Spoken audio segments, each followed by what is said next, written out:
Du skal overveje en krone, hvis du har en tand med en stor fyldning i, det kan både være sølv eller plast, eller hvis du har en tand, der er rodbehandlet, eller hvis du har en tand med revner i.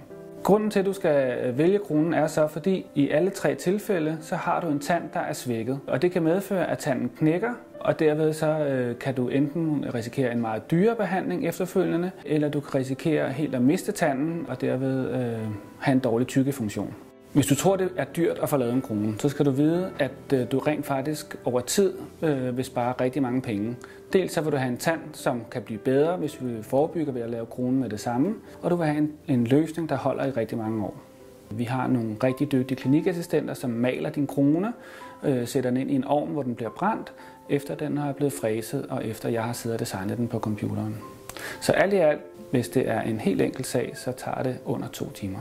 Det, der er det helt gode ved det her system, det er, at det er et system, der er udviklet igennem rigtig mange år. Det er afprøvet igennem de sidste 25 år, og det er nu udviklet sådan, så det har en utrolig høj præcision, og vi kan individuelt markere, hvordan tænden skal være, så den kommer til at passe lige præcis til dig.